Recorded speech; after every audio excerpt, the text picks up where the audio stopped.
I think I'm live. I think I'm testing. What's happening?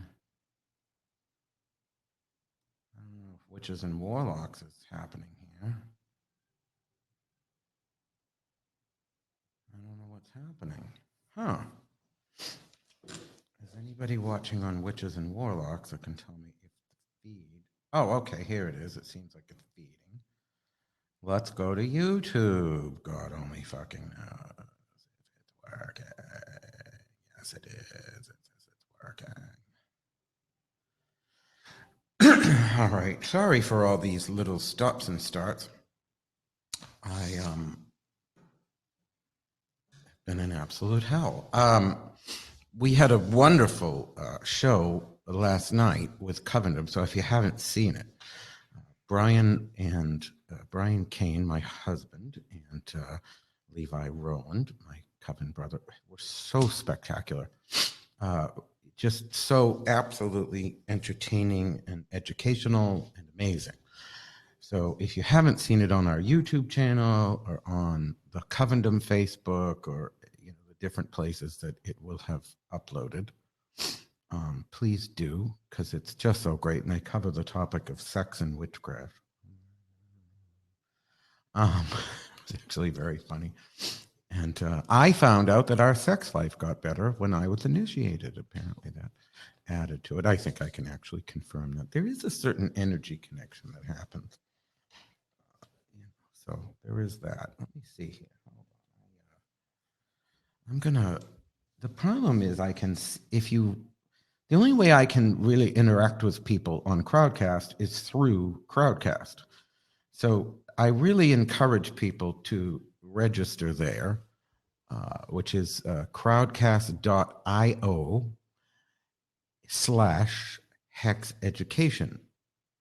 And because that's where we're going to be doing all our online classes.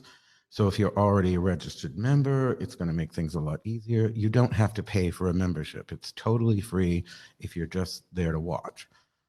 And if you're on Facebook, you can actually create an account with Facebook. Super, super easy.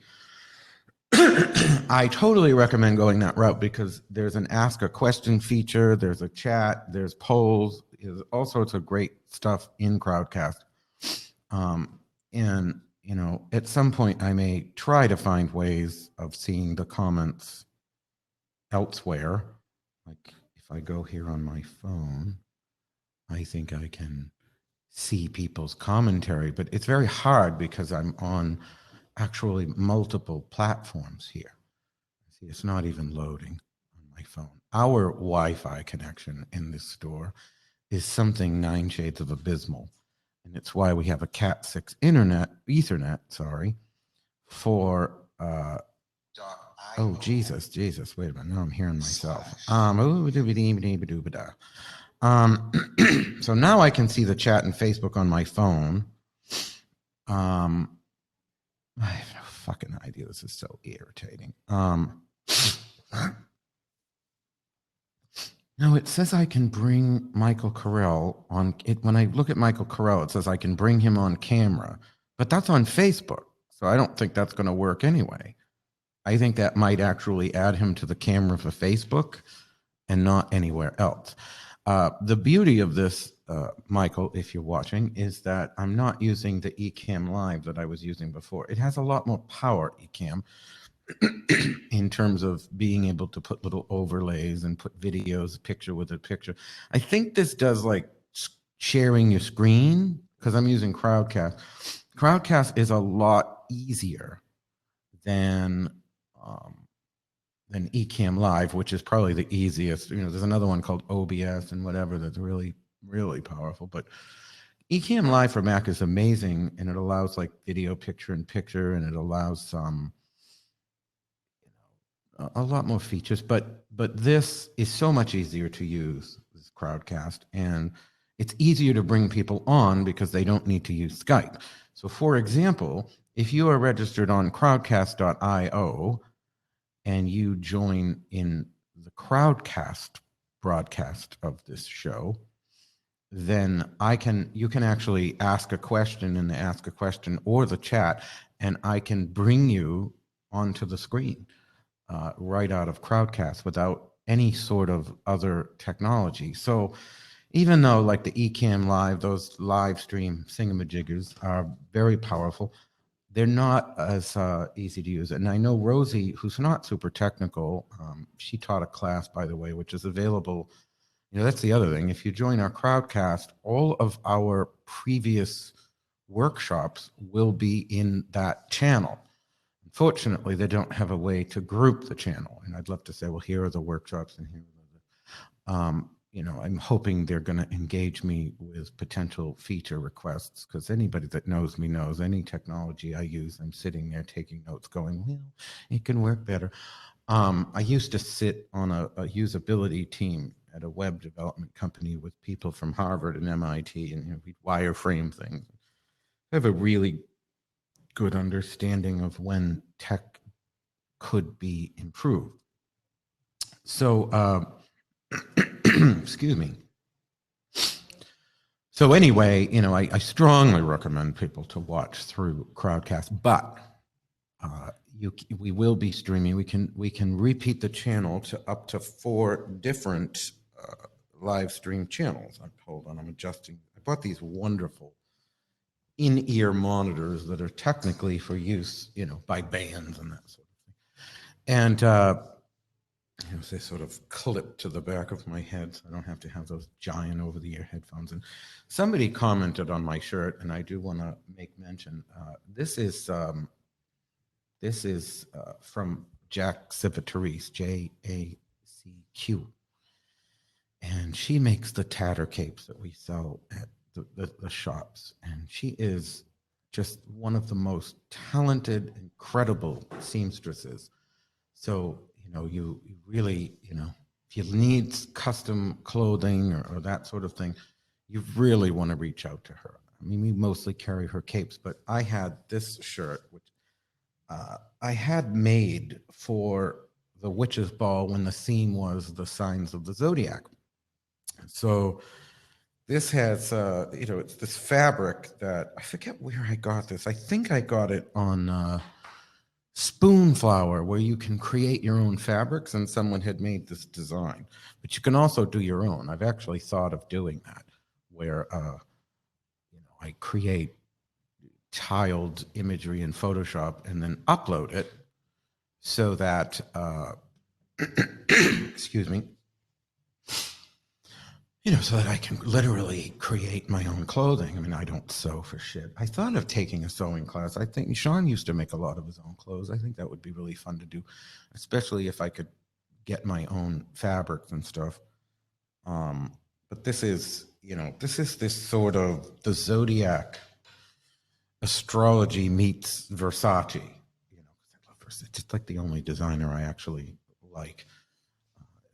Versace branded. I remember when Lorelei and I were in Atlantis in the Bahamas, and this really, it was $11,000, and if it fit me, I would have hawked everything I owned to get it. But it was just this leather sort of Michael Jackson-esque, you know, studded black leather jacket with the giant Medusa Versace logo, which of course is for protection. So I love it. And what is it? You can print on silk. Lori said you can print on silk. Oh, with Spoonflower, is that what you're talking about? I don't sew, but I can tell you, if you need something made, you got to go to Jack Civitarese. We actually found these. I don't think we'll be able to. I can't really show them, but they're zodiac wheel brass buttons that have 6 of the signs on them, and it's so cool. You know, so I've got this. You know, it's really detailed, and it's of course, you know, for the Witch's Ball, nobody's really going to notice the level of that kind of detail, but it's, you know, I always say, excellence is in the details, and so is the devil, and I'm really fine with either. Have another cherry. I have a little soundboard. I need to bump this up, and I, you know, speaking of tech features that I want to force some sort of improvement on. Excuse me. I want to see if our YouTube channel, if I can see the chat. I'm going to go on the app and see how that works. Okay, this says it's live, but can I see the chat? Top chat. Okay. Some messages, live chat, all messages are visible. Okay, back to Eden on YouTube says, hi there. So basically, I might get some sort of thing that they can see, the people hosting these shows can see the chat on Facebook and YouTube. But the problem is that we're broadcasting right now to the Witches and Warlocks group. We're broadcasting to the Hex offenders page, and we're broadcasting to the my personal page on Facebook plus YouTube. And I'm eventually hoping they add, like, it would be just great to have 2 more streams. Facebook is supposed to cross post everything you put live, but apparently it only does it if you're using Facebook directly. If you're using one of these things that send an RTMP, I think it's called stream, it doesn't cross post, which is sort of sucky because it really would be great if everybody could see the live stream on the different pages because we have so many. And that's kind of sucky. But one of the things I want to do is reach out to this Rodecaster, the Rode microphone. People have this incredible. It is such an awesome, excuse me, YouTube USB interface for people going live. Like at home, I have the USB/XLR Yeti Pro, which I don't think microphone wise holds a candle to this thing. And I think this is the Rode. This is the Procaster, I think, from Rode. It's got such a warmth to it. And, I can use just the microphone right into the computer if I have a live cast from home. But here we've got 2 mics, and, you never know when I might want to hook in it's got 4 XLR streams, a USB stream, a direct phone jack stream, and the stream for the little, I think that's the pad. No, actually, I don't know. Oh, no, Bluetooth. So I can Bluetooth something in. I can, audio phone jack. I can USB. I can have 4 different XLR streams and the little pad. The one thing I don't like is that it has I actually did it on a piece of paper here. And, so Brian and Levi would be able to use it easily, but it would be really great if it had multiple sets, where you go in and you switch which set of pads you want to use because you don't want every show to have the same sound set. It's like I've got great stuff, but our shows will all start to sound the same when there's only 8 total number of sounds here.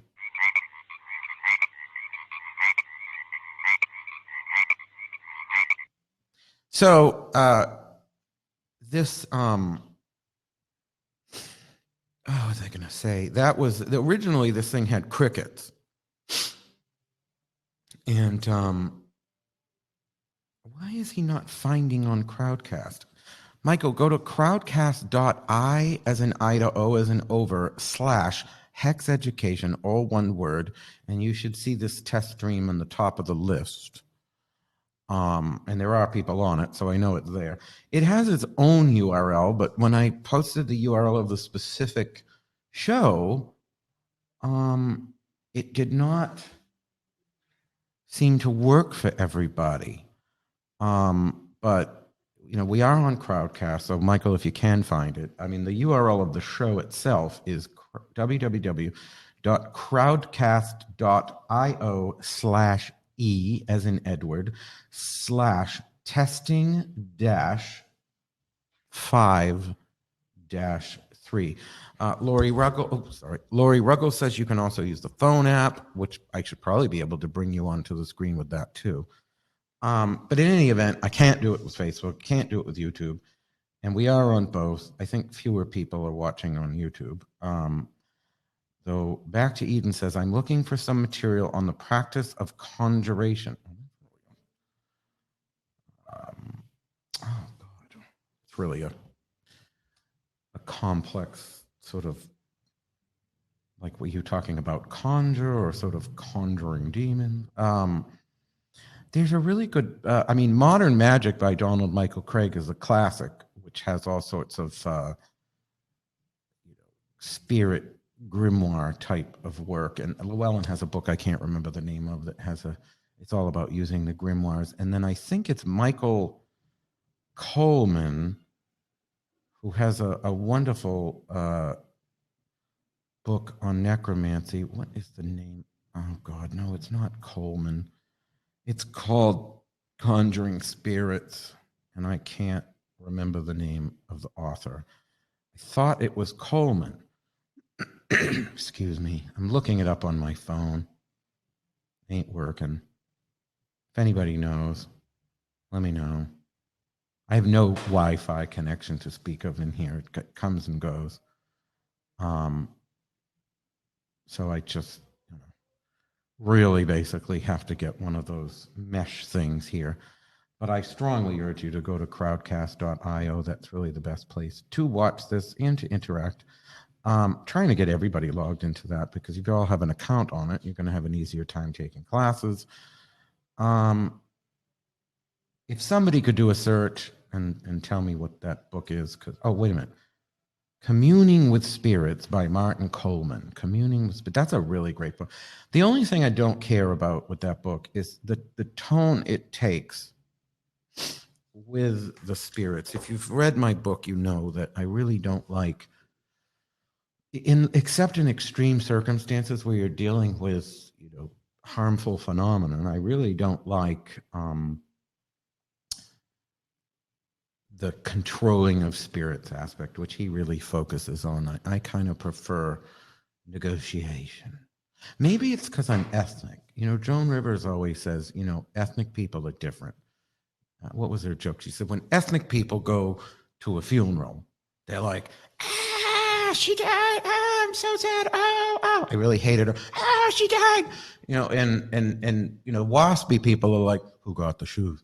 And it really is that way. And so, my ancestors being, Italian and Portuguese and French, I can't imagine putting my grandmother in one of those little conjuration triangles where I'm in the circle and I'm trying to, and I wouldn't even try, because I know she'd just walk out of it with the spiritual equivalent of a cast iron frying pan. So I don't really use that mentality or that mindset. Lisa Schofield says, if you subscribe to the page through Crowdcast, it will send you a let me in link that brings you right to the show. Yeah, no, see, it's like the sucky thing about getting old is your reading gets bad, but I was always nearsighted. So it's like, if I put my glasses on, the chat's a little blurry, but if I don't, I have to go a little closer to it. I need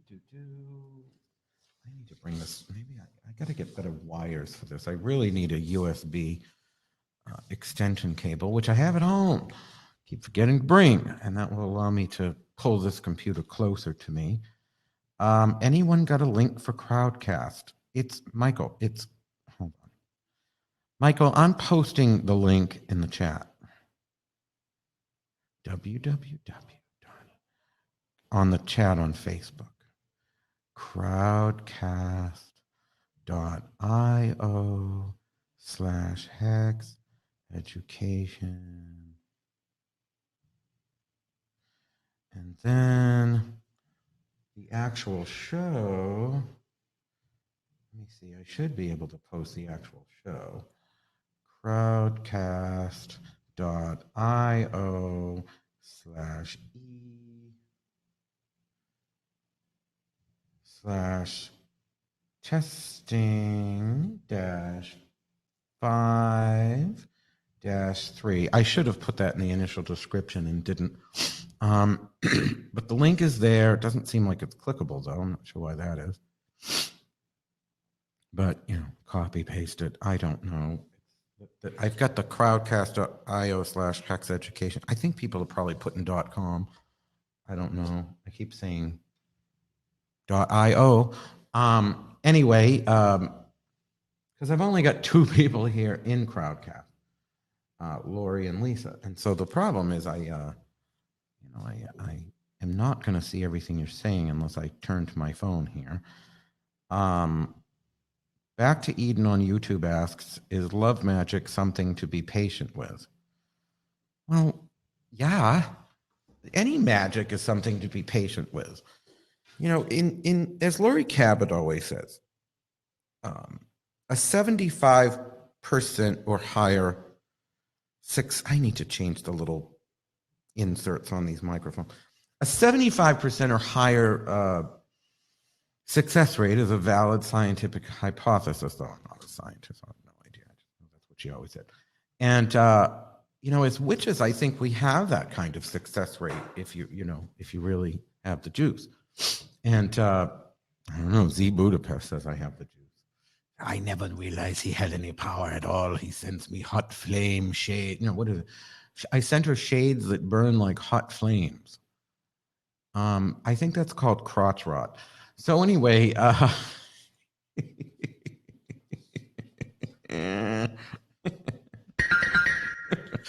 anyway, so yeah, the hot flames. So back to Eden on YouTube, which I'm having to use my phone to see. I'm gonna have to like show Levi for his how to go back, you know, have like all the different apps and just go on the phone if you want to really see, because I'm having a rough time getting you fuckers to come on Crowdcast. And love magic, it is something. All magic is something to be patient with. We all love when magic is instantaneous, you know. And I sort of have this discussion with our friend Phyllis Curott, because I love her dearly, but one of her things, you know, she says, magic isn't mechanical. The duck, you know, raise your hand and the duck comes down. I think sometimes the duck does come down. I've seen the duck come down. I mean, you know, Sean in particular, when he was alive, Sean Poirier, that was my best friend. Anybody that knew him, he had a duck come down, you know, every few months there was some duck coming down. You know, it was insane, some of the instantaneous things that would happen, but not all of them pleasant. But when you're doing magic, you have to at some point let it go. Well, you should always let it, you know, when you're putting work out there, you got to let it go. You got to let it do its work. You know, these people that just keep beating the same horse, it's like, you know, some shit takes time. Magic is energy, you know, and once energy goes out into the world, it's not always under your control. You know, things flow and wave and move, and you know, so you have to be patient. You know, when I was a reader on Keen, I couldn't do it. You know, I suppose if Mama needed a vacation, I might hooker myself out on that site, but it was really challenging because you know, we have psychicsforhire.com, and I will say I get a better class of clientele there, but much better. But they seem to be more patient. I mean, you get them there too. You know, there's the people that when you have readings available so instantaneously, you know, at least with the stores, or, you know, if you go to someone's house to get a reading, or they're at a house party, you're in a fun mood, you're out with your girlfriends, you want to have some fun getting a reading. But when they can call at 4 a.m, you know, and I get these people, I get the people from Thailand at 3 a.m. with the long cigarette. I want to know if he still loves me. What is he thinking about me? You know, and I'll be like,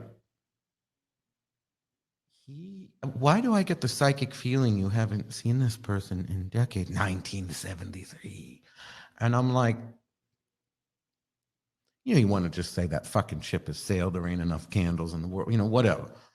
You want to be honest with people, but they don't want to hear it. They'll just they'll just give you a 1-star, write something horrible about you that takes them 20 minutes to write when the reading was only a minute.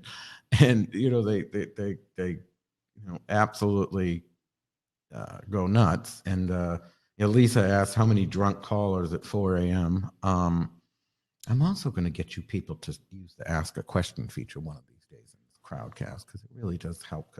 If for nothing else, it's much bigger and I'm old. So I have an easier time reading the chat. I mean, the words are bigger in the ask a question feature than they. But Lisa asked how many drunks call it for him. Oh, they would.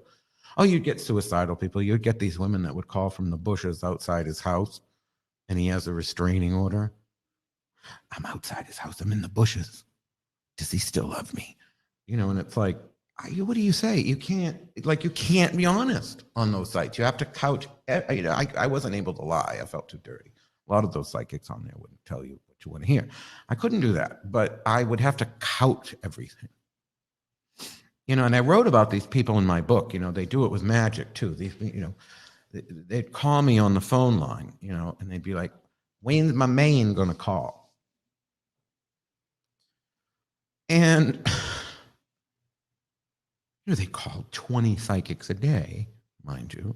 Some of these people, I mean, I had a secret squirrel on one of these psychic junkie groups that my friend Sarah used to run. She wrote a really great book called Psychic Junkie. She's actually really, really cool. She was on the New York Times bestseller.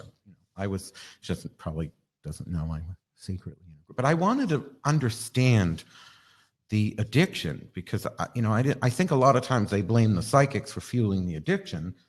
And I think a lot of these phone psychics do fuel the addiction. I agree with Sarah, but I wasn't one of them. I had to stop doing it because it's almost like, you know, they would go on about these fraudulent psychics. And I was like, well, what about the fraudulent callers? You know, these people calling you for a reading that don't want the truth. They want the fairy story. And I ain't the motherfucker for that. I'm just not.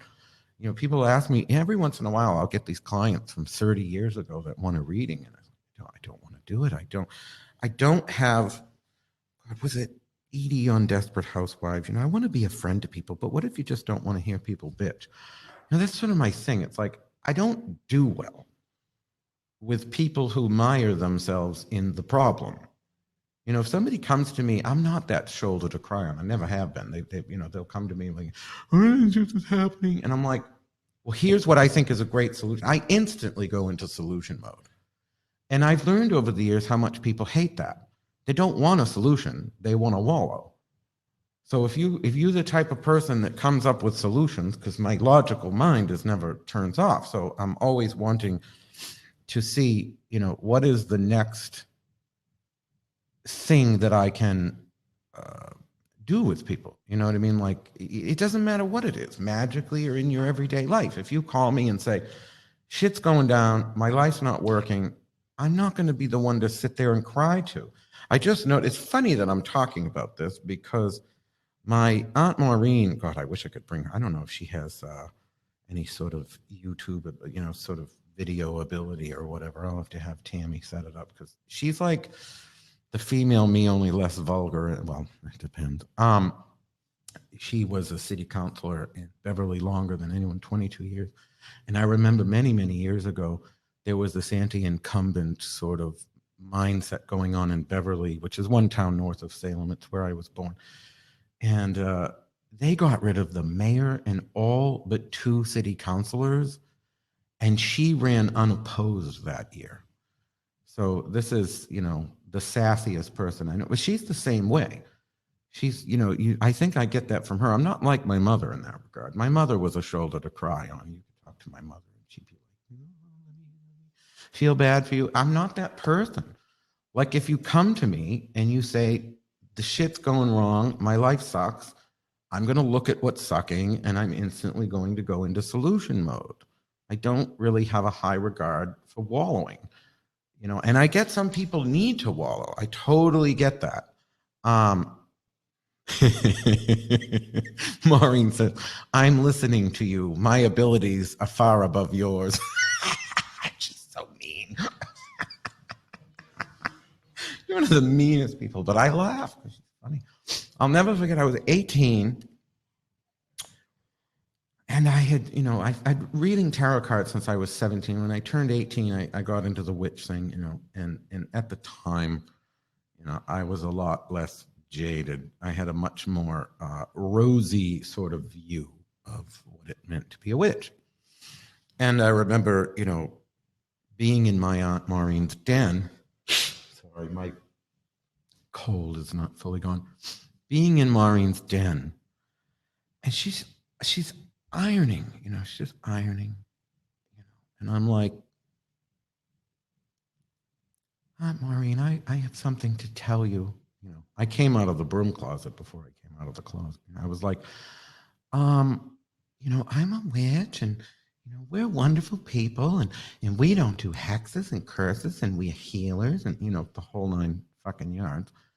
And I'm just going on because when you have a liberal Democrat Catholic family, it's not what you'd find here in a Catholic. Well, actually, they're more debaucherous here in Catholic families, but they're more sexually uptight in New England, but they're more uptight about other mores here. It is different, but in a liberal Democratic New England Catholic family, my Uncle John was a Grand Knight of the Knights of Columbus, and hated anything with this witchcraft. Told me I was going to hell until around the end of September, where I would get these phone calls. Chris, it's your Uncle John. Why don't you get out there in October in Salem and make some money? I bet all the tourists would love that witch stuff. So it was terrible until he thought, there could be a check. That's liberal Democratic, Massachusetts Catholic. My aunt, of course, there I am thinking, she's going to get all upset. I'm telling her I'm a witch. I'm 18 years old. I'm very, I was a lot more timid in ways. I was loud if I knew you, but I didn't have the social strength that I can walk into a room. But I did not. And she's got her hand on the iron, and she's not even missing a beat on this iron. And I'm like, witches are healers. We're wonderful people. We don't do cursing.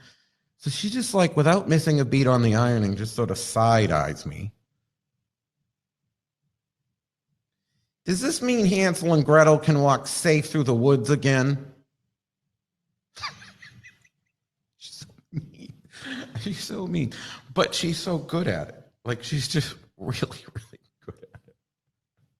I'm over there with Lori Gibson and Brian. She does the Sunday dinners. She blurts out, Chris, only her, my mother, my father, and my Uncle John did I really, like to be called Chris. The people that knew me as a child, I didn't really start using my full first name until I was 17. But she's like, Chris rode the short bus. I'm like, not that I really, I've had a difficult childhood, but, I don't really hide it. Plus, I turned it into a limo, so fuck off, everybody.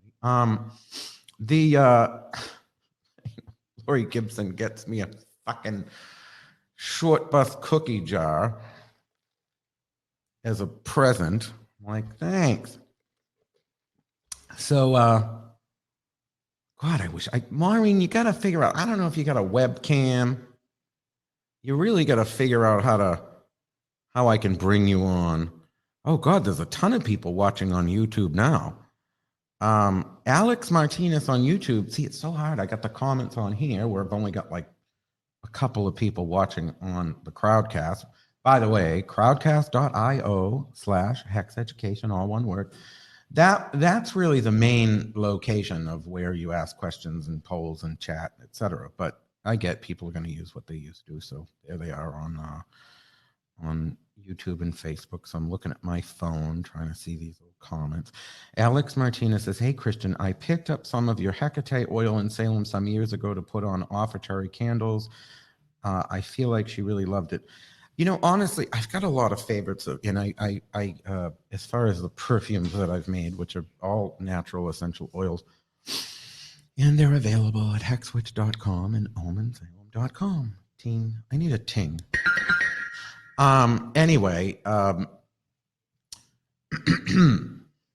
the Hecate is really spectacular. It's I worked with a priestess of Hecate named Melissa Mayhem, who's going to be at Hexfest in August.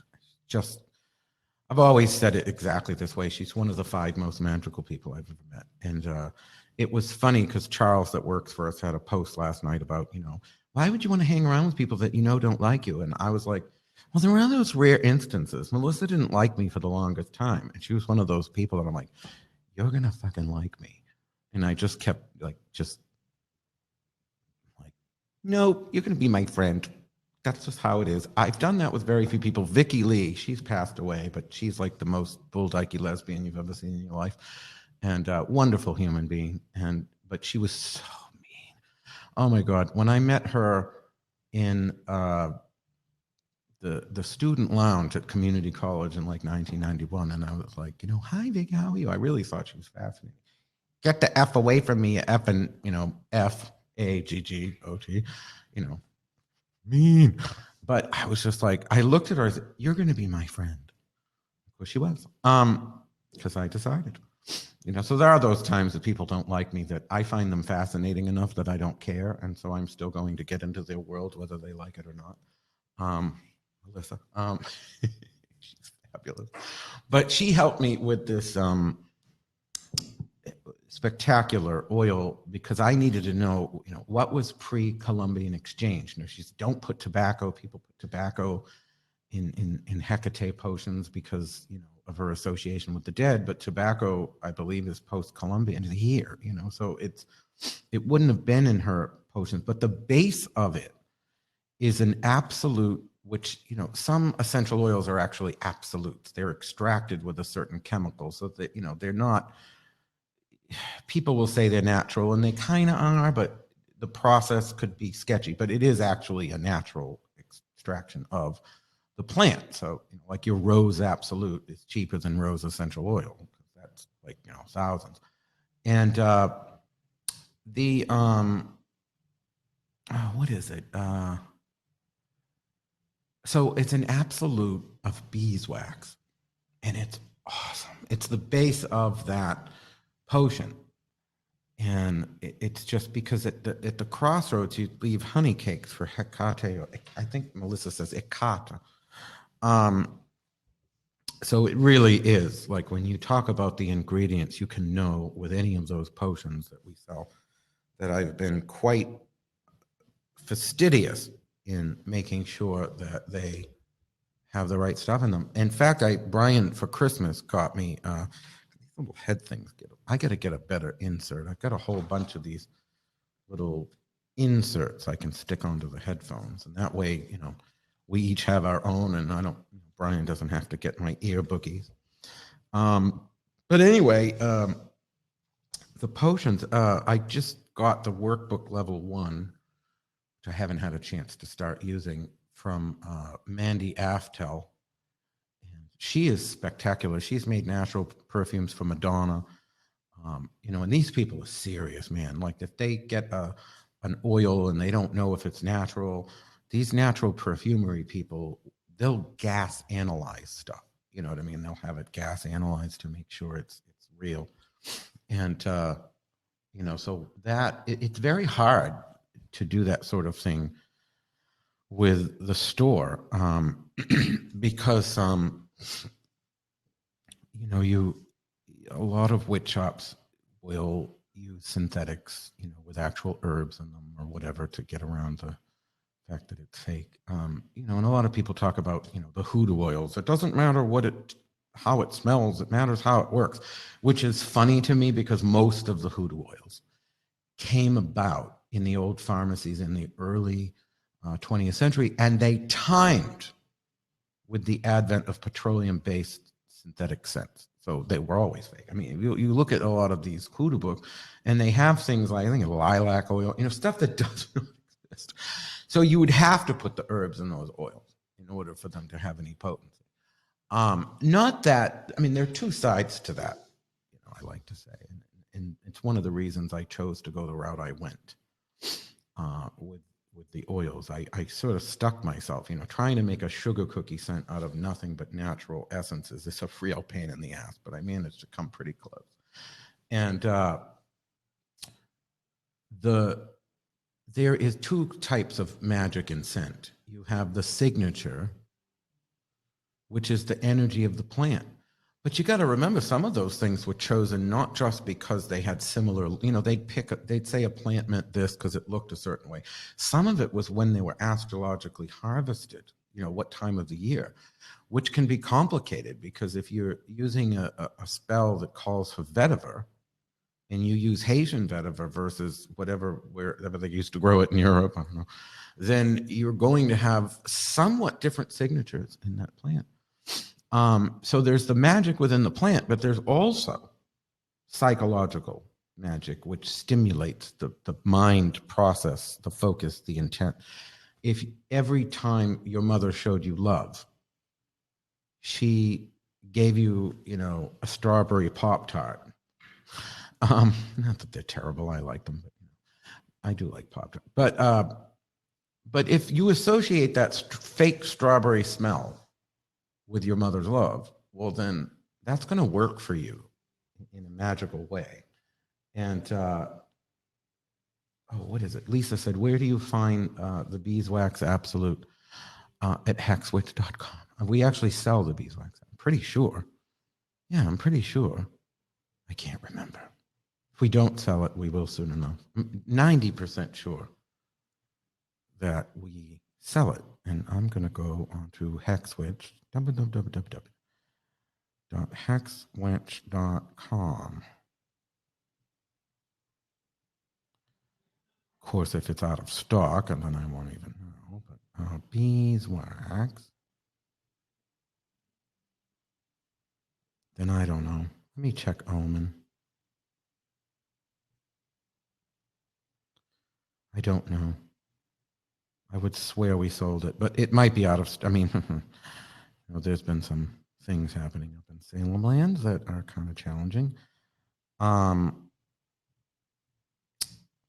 Yeah, maybe we don't sell it yet. Well, I will make sure that comes up, and wolf hair too. So let me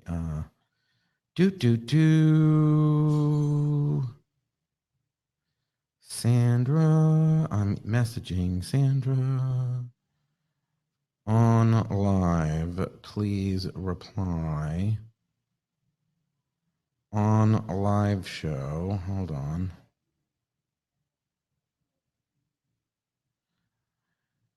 And there's no beeswax. So absolute on site. Not sure if we sell. Not sure if we resell it, but I thought so. And wolf hair is not online. Please get from Cameron and make sure it's on site. Cool. Sorry. Boop. Sending a message. See, this is how good I am to my customers. I gotta make sure we have what they need.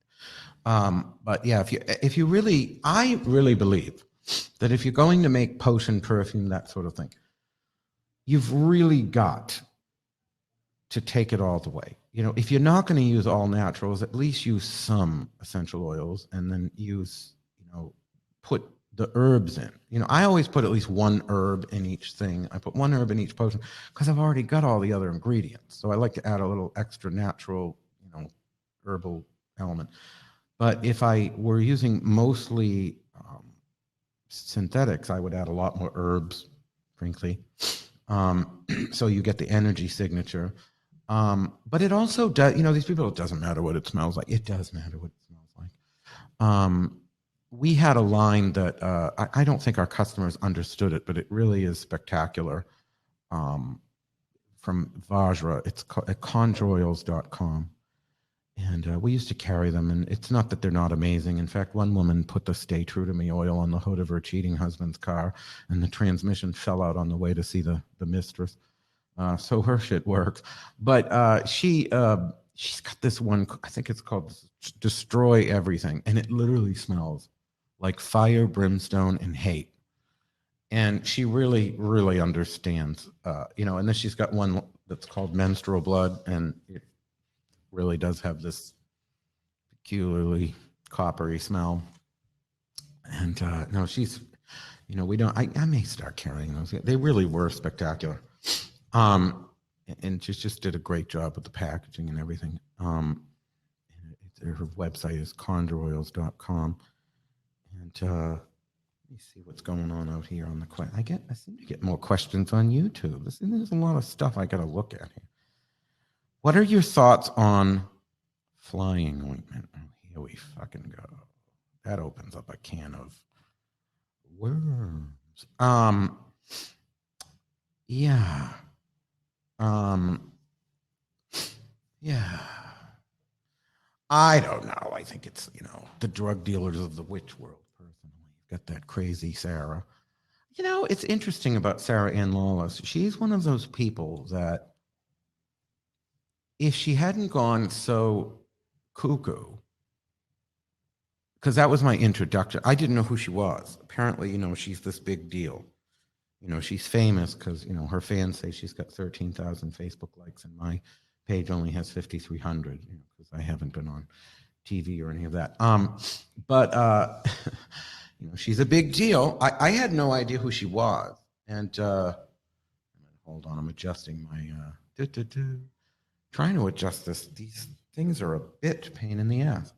Anyway, if I had known who she was before the whole cuckoo explosion, I probably, why is this suddenly so bassy?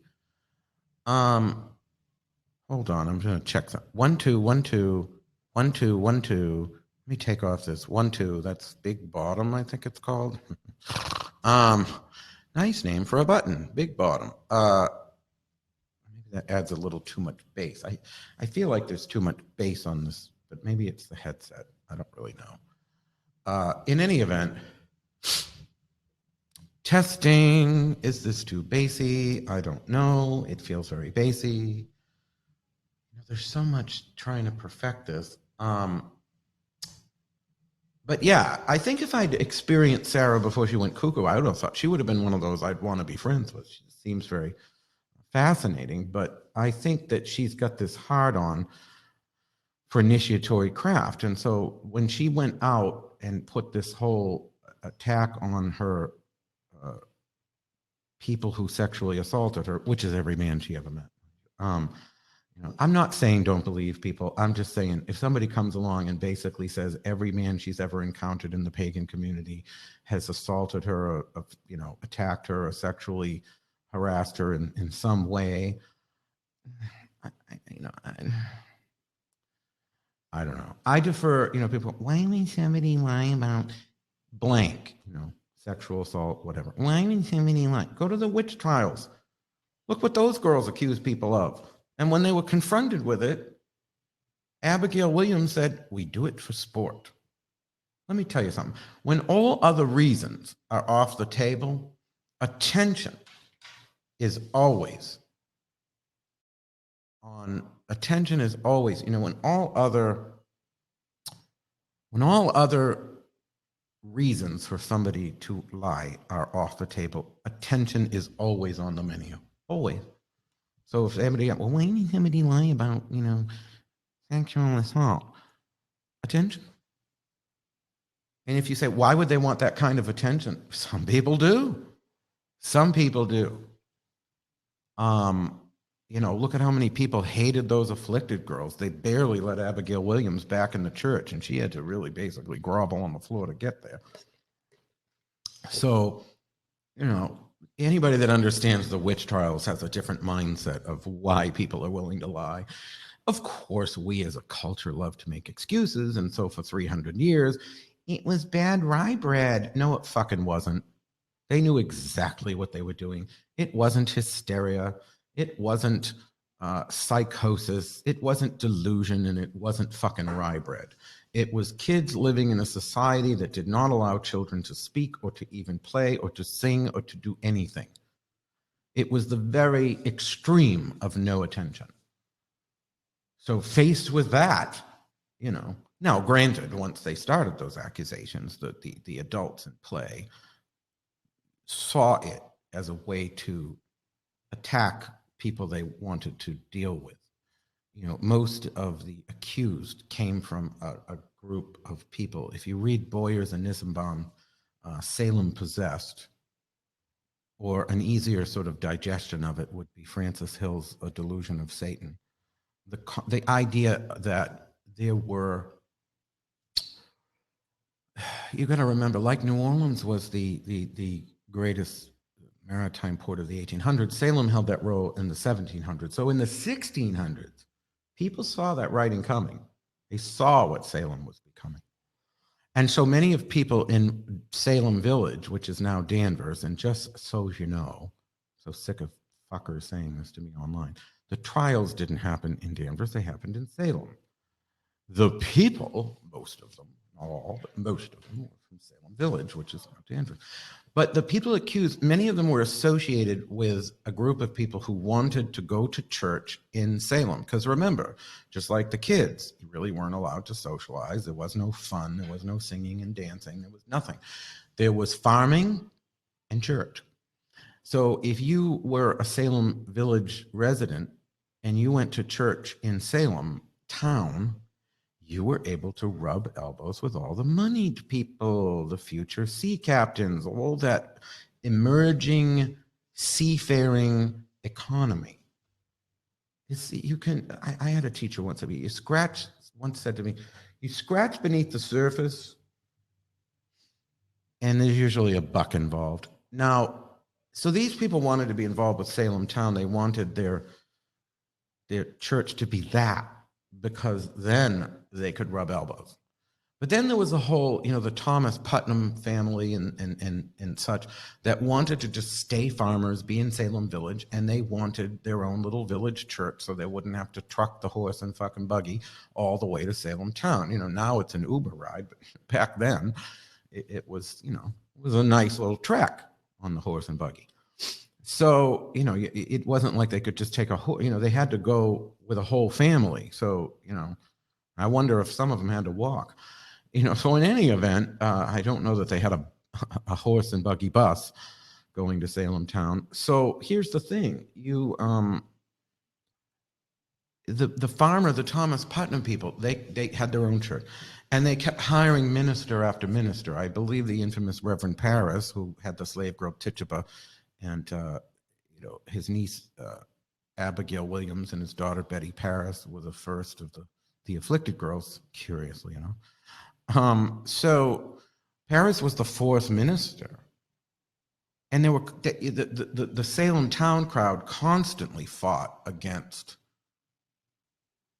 that church, and so they wouldn't give their cords of wood, they wouldn't do their tax, they wouldn't donate. They would fight and fight and fight.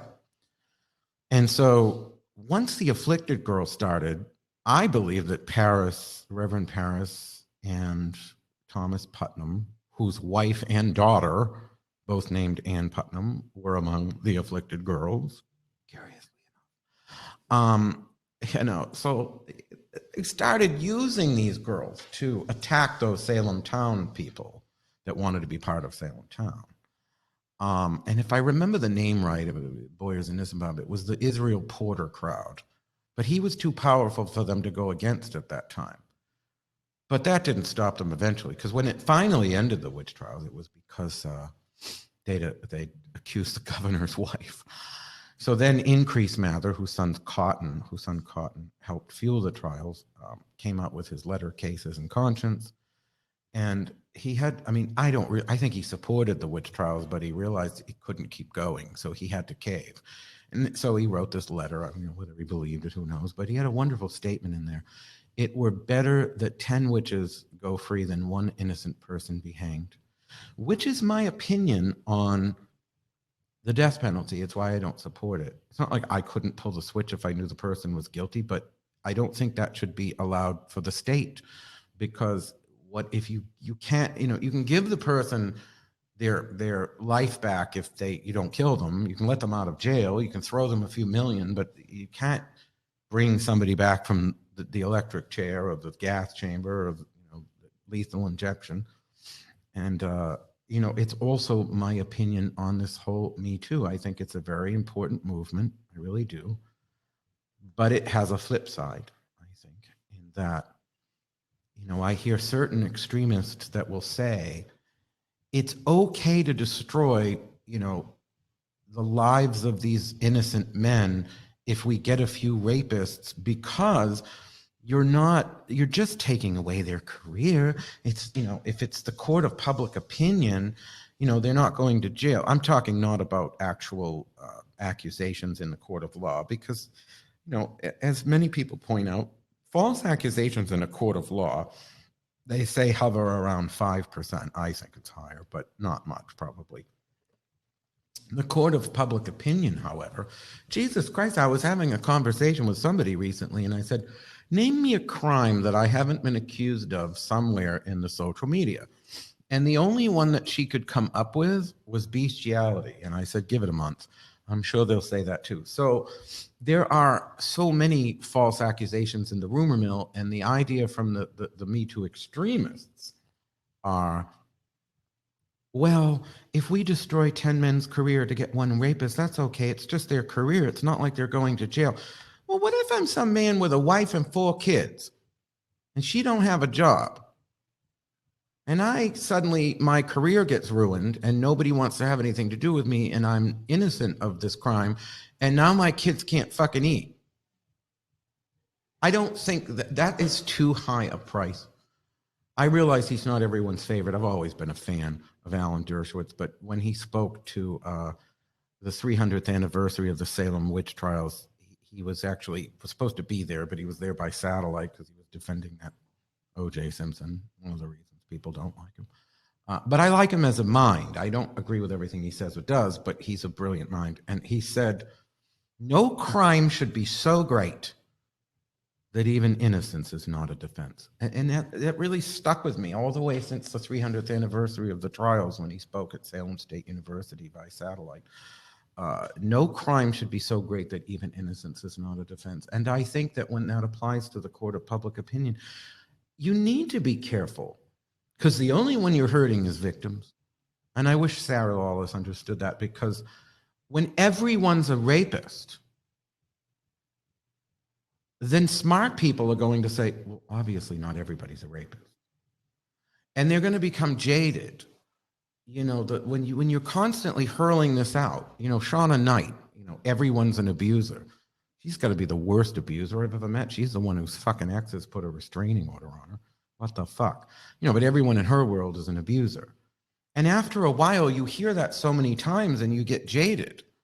And I've been on both sides of that coin. I was a victim of child abuse. My mother was very abused by her husband, and I wanted to be believed, and I wanted help. And, so I've seen both sides of this.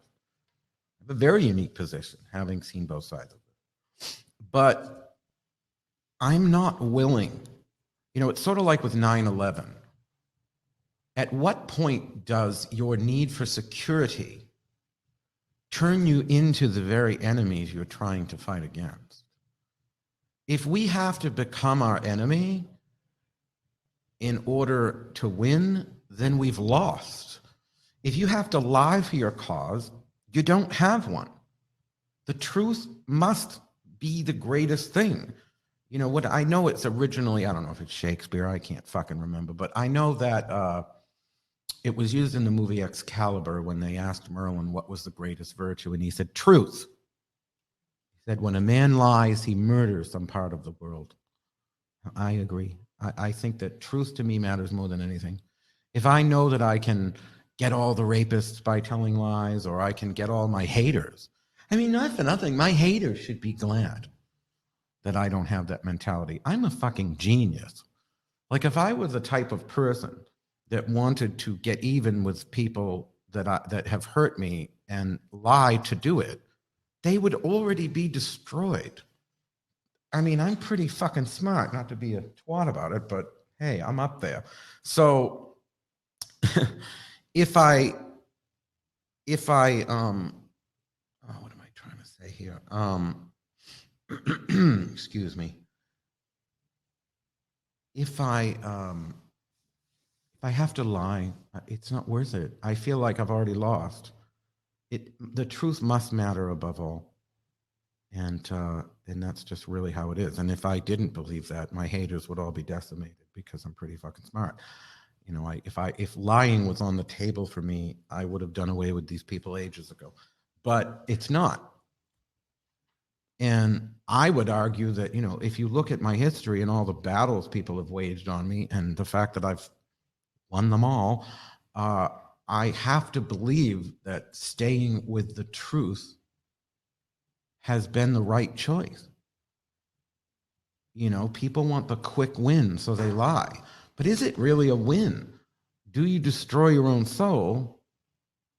And do you just set yourself up for future misery? I don't know. I prefer the truth.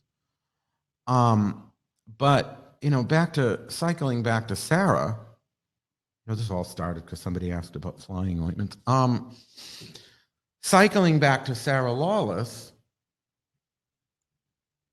it's like, well, okay. It bothered me, and I don't think that her supporters understand. They're all treating those of us who criticized us as though we support rape, which is ridiculous. God knows they've called me a rape apologist and a rape advocate and a rape, which is so fucking ridiculous. My mother was raped. I don't advocate rape. Anybody who thinks so is insane. The issue is that she can attack those people that hurt her, whether they did or they didn't. Again, if somebody says every man in the community they've ever met tried to rape her, I'm going to think maybe some of that's not true. But I also get the feeling from her interactions that she actually has been assaulted. I do believe that. However, do I think that justifies how she presented her case, which was in one blog, she put all of these pictures of these British traditional witchcraft priests and priestesses, you know, Janet Farrar, Eleanor Bone, I think was what, there were a number of them. And of course, Maxine Sanders, who's very important to me. And presented them in this way that they were like these S&M queens promoting sexual assault, which was funny because a week later, she reshared an old blog where she castigated these older people at festivals for chiding younger millennials for dancing in the nude. So her critiques almost feel generational of a sort. In other words, when Maxine was 19, God forbid she was nude, but you know, a millennial, you know, how dare you criticize? I find if you scratch the surface of most people's positions, you're going to find all sorts of contradictions. I think most of us are hypocrites at one time or another. I think the goal is to try to reduce that as much as possible and connect the dots within our own head so we don't maintain contradictory positions. But not to be a cunt, but I don't know that everybody's intelligent enough to do that. So, you know, you're going to get these people that say one thing over here, completely contradict themselves over there, and have no fucking idea they did so. Like, they're not on purpose. They're just too stupid to know that their opinions don't actually match up within their head. So, you know, she posted this, and then just recently she posted another blog, and I know she was doing it to me. I know that this was something this was a shot at me because I had publicly criticized her, because she also absolutely freaked out and posted this Facebook post about how I'd called her, you know, I said something like, God, I could make this girl so much money. She's so artistically talented. And like, she went on this tirade about how I dismissed her by calling her a girl.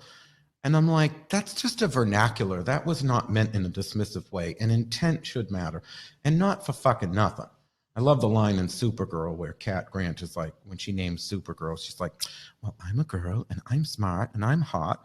Now, granted, they were just trying to justify the narrative of that's what the character was always called. I get that. But at the same time, I had like, 78 people, mostly women, posting YouTube videos on my commentary about this. And I said, please post your favorite song with, you know, the word girl in the title. And there were like 78 of them. So, and had a large number of them were by women artists, and others were by male artists. And it was just ridiculous that that's what she chose to freak out on me. I mean, of all the things you could say about me, some of them not so nice, some of them accurate. I think that I said, oh, I could make this girl so much money, being what upset you, is sort of retarded. But anyway, so Lori Ruggles says, call me a girl and make me lots of money. Just so you know, that's not meant in a sexist way. And if somebody perceives it that way, then I apologize for your perceptions, but I don't see it as that. And there's 78 fucking songs that people posted that agree with me.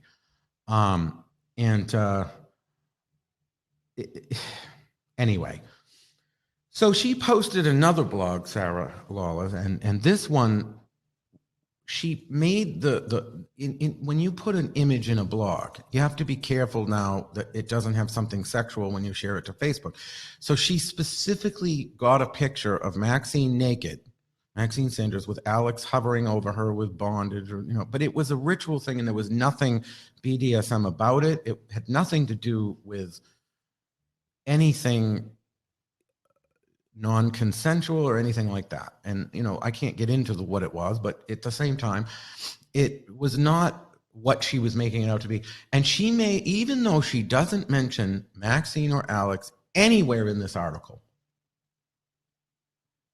she makes that the OG meta picture, which is a HTML code thing that even though the picture doesn't appear on the screen, it's the picture you want to appear in Facebook shares and other websites that use the OG metadata. And the name of the picture was Maxine, it was something along the lines of Maxine No Nips, the no nips so that it wouldn't trigger the Facebook. But it was very clear that, getting the no nips, that she was going out of her way to use Maxine. And I would argue it was as a shot at me because I defended Maxine more than I defended the other priestesses that she defamed. And for her to treat these people whose priesthood is sacred as something like a BDSM stripper or some, sex dominatrix, which I have nothing against, but she tried to paint it that way as a way of attacking the traditions. And so her supporters were like, they support rape. No, we don't support rape, but we don't support you using your pain to further your agenda of traditional witchcraft over initiatory witchcraft. I don't have a problem with witchcraft. I make fun of it sometimes. I think that Gemma Gary is brilliant. I was listening to some of her audio, and she really does get some incredible research. The credible people, like, I love Robin Artison. He's amazing. These people that are going out and doing research and finding things. Now, do I think they give short thrift to the initiate traditions? Absolutely. Because I think that Margaret Murray, I think that Gardner, I think that Leland, they all found survivals of mystery cults.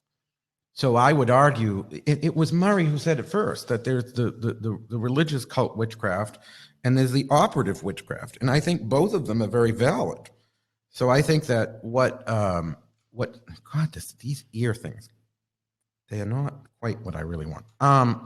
People are saying the sound is much better in Crowdcast also, by the way.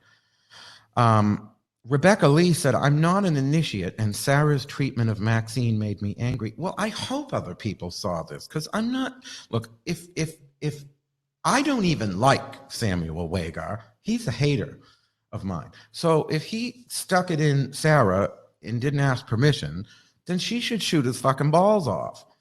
That ain't the issue here. The issue here is that she's taking her pain and using it as a weapon against initiatory craft and being completely disingenuous about the fact that she has an agenda to push her version of witchcraft over initiatory craft. So she's conflating her assaults, which are serious things, with her desire to hurt a certain branch of witchcraft. And that's the issue that there are initiates out there who fucking hate me that have the same opinion as me on this. Mitzi Gaynor, that's not her real name. I know she's some sort of Facebook personality, but total hater of mine. But she, totally had the same, she wrote a blog, I loved it, basically slamming this, because a lot of people in the traditions are like, you're not in this. You don't know what it is. You have these opinions, but you haven't been there. So you have no clue what any of this is. And so she's she's really, in my opinion, and I think a lot of other people's opinions, using her pain as a way to edge forward her perspective of witchcraft, which is the operative side. And, the crux is, well, we're traditional witchcraft because we look at the old trial records to find, traditions. Well, and folklore, but they do mention the trial records. Well, look, Murray did the same thing. So did Carlo Ginzburg and Eva Pock, Emma Wilby, and other scholars to look at the trial records to see traditions. But at the end of the day, if some inquisitor is about to stick a hot poker in my eye and cut my tit off, I don't know how much credibility you can put in what the person says. So, yeah, as an initiatory witch and an operative witch, because I'm both, when I'm researching for my book, and, Brian's researching for his, and I've been helping him a little with his research because I'm real good with Questia and Google Books. So, I'll go, Brian, write something about this because this is a great thing here that I just found. And he's become a spectacular researcher because I've literally trained him soup to nuts to how to look for these things in a really scholarly way. And but when you're looking at these trial things, you're making speculation, but you got to keep it in the realm of speculation. To say that it's a tradition like blowing out the candle on a birthday cake, or, some other folklore tradition that has survived the test of time within the culture, I think it's disingenuous. We're all playing at this to some degree, whether you're a witchcraft witch or, traditional witch, or an initiatory witch, or an Instagram witch, or a mall witch, or a Wicca, neo-Wiccan witch, or whatever fucking kind of witch. We are all grasping at straws. To be absolutist about this is to have a very pale understanding of scholarship. These people that come along with these proclamations, what about the Gene or the word warlock is a traitor to the coven, which I have a $10,000 reward for proof of prior to the witch revival of 1951. And so no one in, 2011. So we're at 8 years now, and no one has claimed that $10,000. Now, yeah, we have etymology that warlock, where loga, the Oxford accepted definition is a warlock or oathbreaker, but that would be an oathbreaker to the church because it was used by the overculture. If that was a word used by witches to describe traitors to the coven, the overculture would never have known the word. So it doesn't even make sense. It would have been used in the first year that where logo appeared, which was like the 11th century. We were already Christianized. That would have been used to describe traitors to the church. So, and that's if that's the origin. The Nordic scholars like Stephen A. Mitchell, a professor of folklore and Scandinavian, history or whatever at Harvard, who wrote Witchcraft and Magic in the Nordic Middle Ages, he believes that that the word warlock comes from Vard Lacour, which means a song to summon the spirits. And, but when we go out there with these absolute proclamations, and initiates do it too, they do, you see this sort of, this is how it is. And I don't know. I'm not that person because I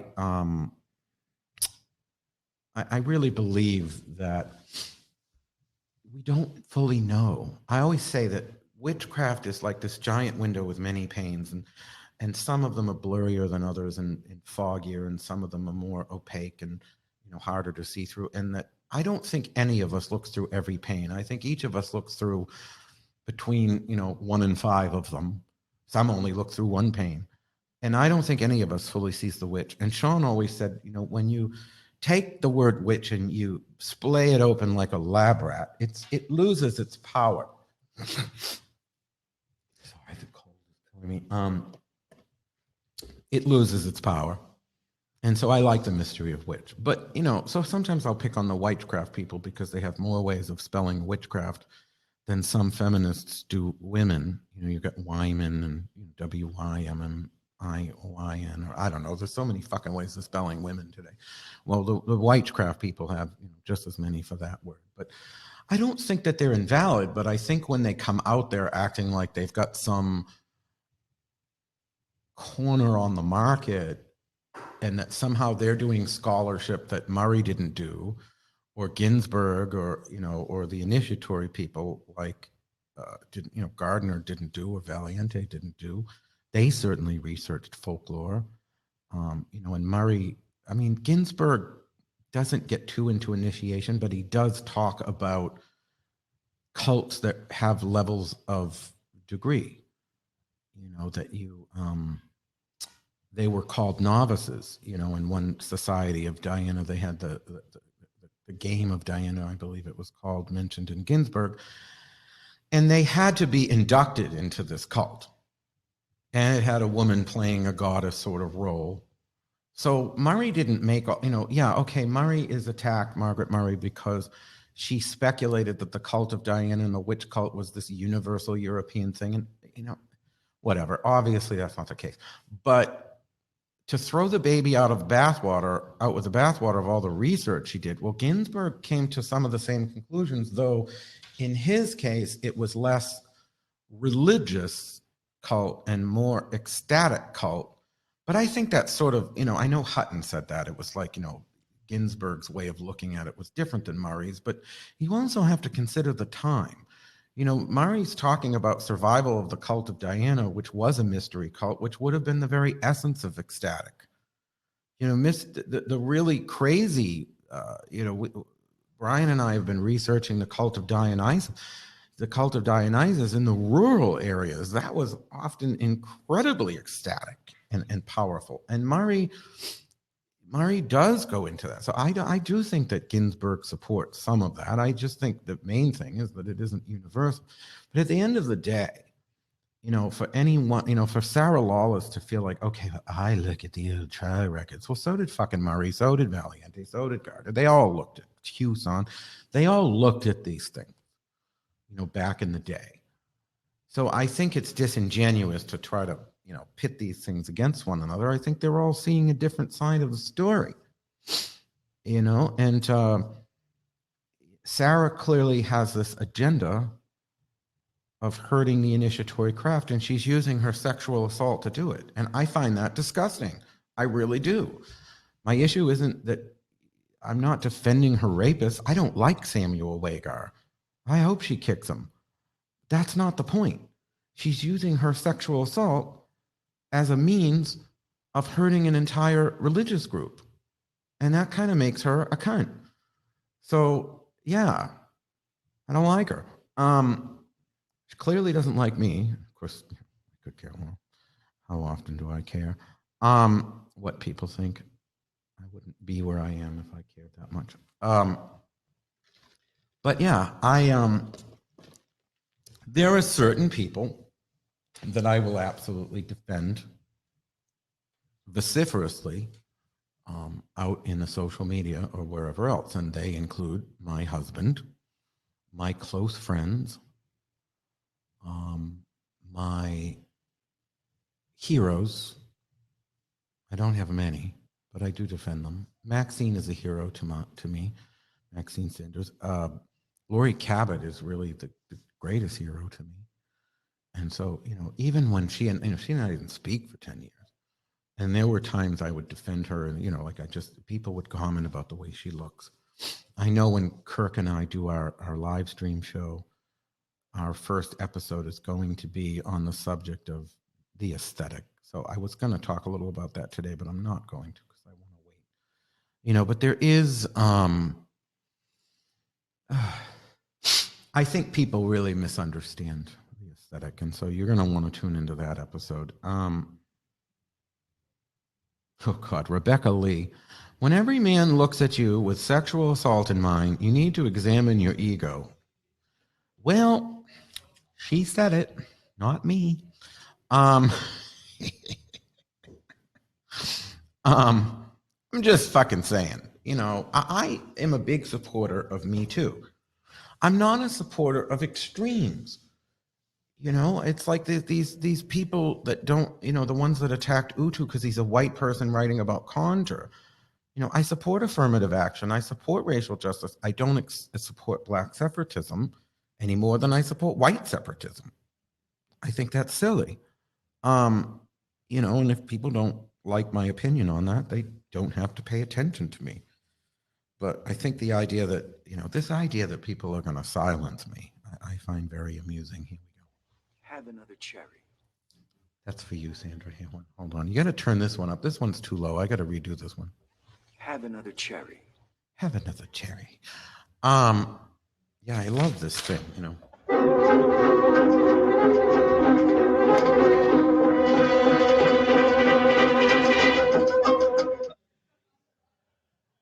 Hello from so Earth Singer says hello from the French Quarter. Who's that? God, I wish more people were on Crowdcast. By the way, we are going to be doing live stream classes, which will be available to purchase live and join, or you can buy the replay. And, I'm always going to go on. And once the replay happens, I go in and I lower the price. So it's easier to, you can't really ask questions on a replay. But we're going to be live streaming classes all over the world. And you'll be able to attend class in the room here in New Orleans. And then if you are one of the in-person attendees, you'll be able to go and watch the replay later, which I think is wonderful.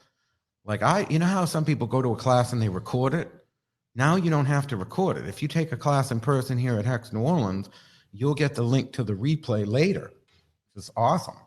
And we're going to eventually be doing that up in Salem. I really want to master this here before I unleash this in Salem.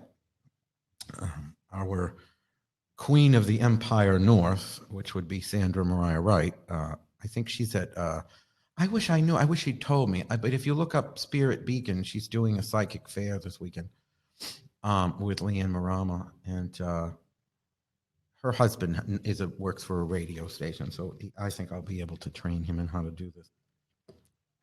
And so then you'll be able to take classes with Sandra and Leanne and other people up there. But we're going to start with here. And I love this little thing. It's like, these things must be done delicately. I love this little thing. Or this one. Hold on.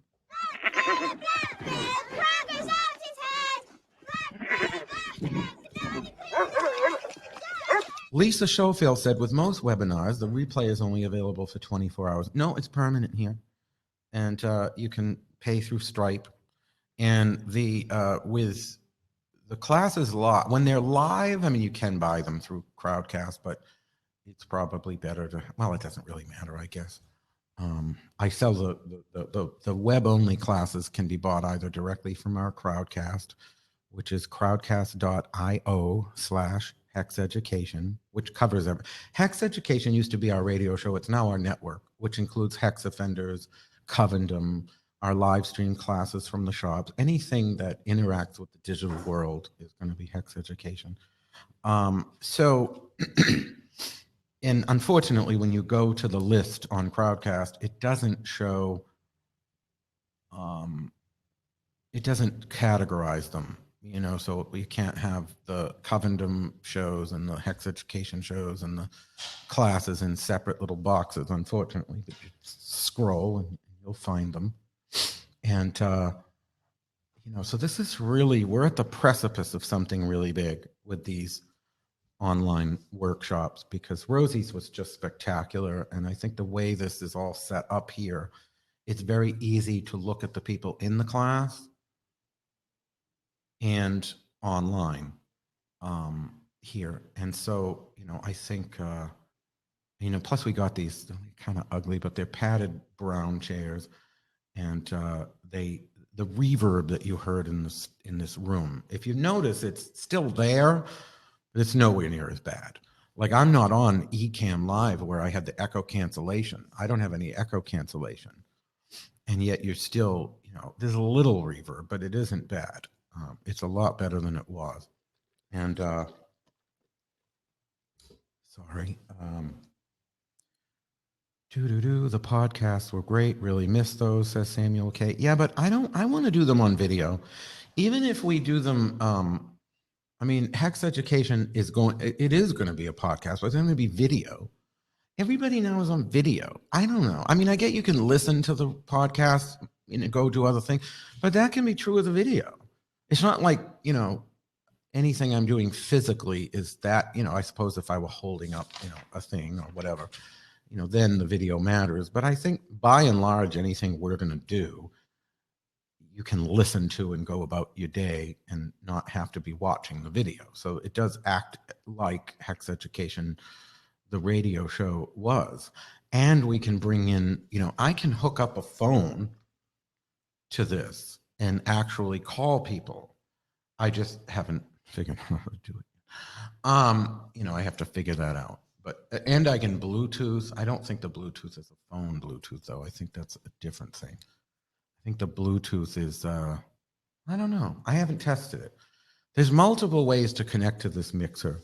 USB, there's phone audio jack, there's Bluetooth. So I could probably have a phone number, like a Google phone number. And Rebecca says, this has been quite nice to listen to while I rake. Well, she did say the audio was better on this. So the, this mixer makes it so much easier. And, then I could have like a Google phone number and people call into the Google phone number, and then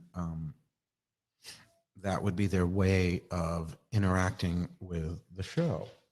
And if I wanted to just bring people in via audio, or they could come to Skype. They could come to crowdcast.io/Hex Education, sign up for Crowdcast through their Facebook, which is so easy. Very few people don't have Facebook, so use your Facebook to sign up. It's going to be easy.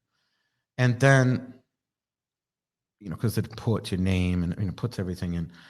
And then Lori Ruggles says, audio is flawless on Crowdcast and I'm on a hotel Wi-Fi. Well, it is sending RTMP signals to YouTube and Facebook. So my guess is if I were directly on Facebook Live, Facebook might look a little better and YouTube might look a little better than it does here. So yeah, but it's I want everybody on the Crowdcast. I don't mind broadcasting to the Facebook, so people that just don't want to go sign up for it can still watch, but it's just, I'm picking up the phone to see whether or not, there's any comments are on Facebook. Samuel says, do both upload them to iTunes afterwards? I don't know if you can. Well, does iTunes allow video podcasts? I think there's like an iTunes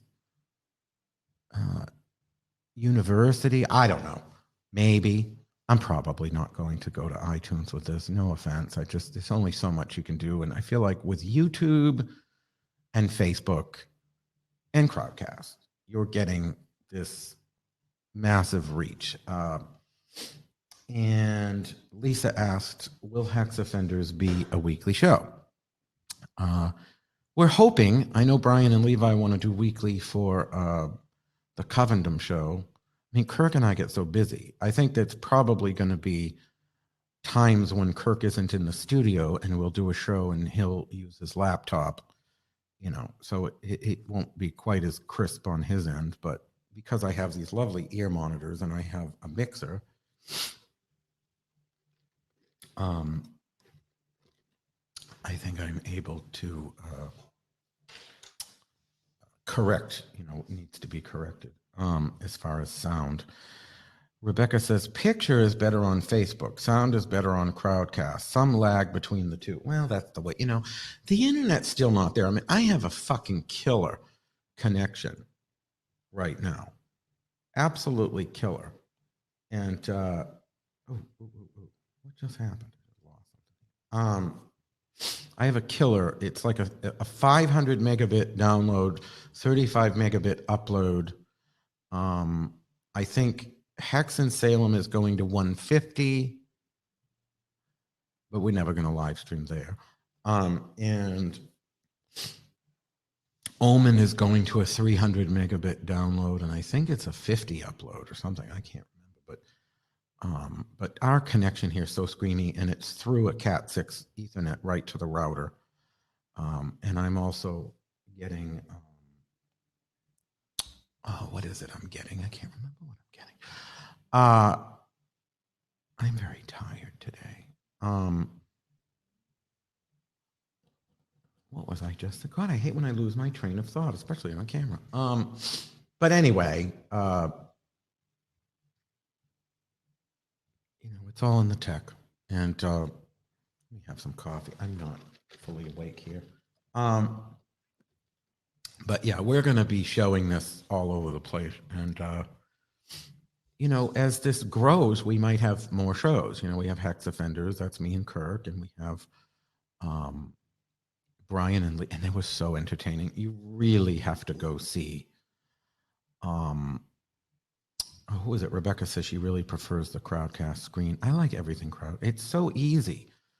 I mean, I'm very tech, so I can use like Ecamm Live and that sort of thing. But it's so easy that anyone we bring in to do a class is going to have such an easy time of it. But these are going to be great. I mean, Kirk and I, it's sort of like Howard Stern meets Medea. Like we're both straight shooters, but in a very different way. Like he's sassy and inspirational, and I'm vulgar and mean. But either way, we're going to tell you how it is. So, I think we're going to have a lot of fun. But go see. Oh, that's where my train of thought would go see.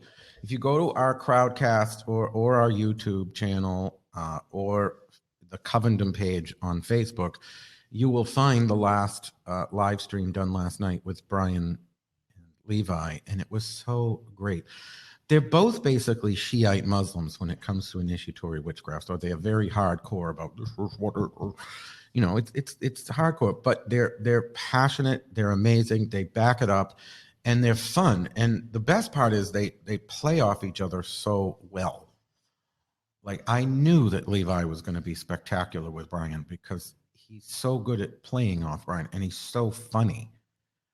And so it adds this, Brian's got this super level of knowledge, and he's funny, but it's a more dry Northwestern, so it's not as direct funny.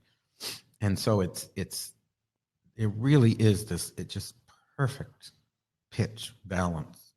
I was so super impressed watching this last night. Samuel says, you're the good kind of mean. Well, yeah, I don't know. Depends. You're always going to hear what's up.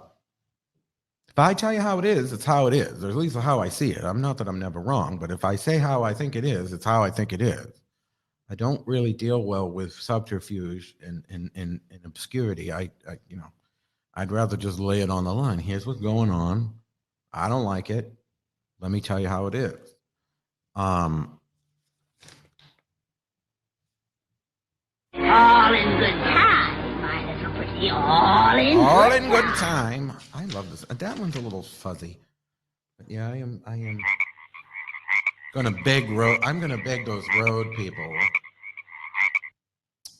I'm gonna beg those road people to fix this so that you can have multiple sets of sounds for these 4 little pad buttons, because it'd be great to have different ones for different shows.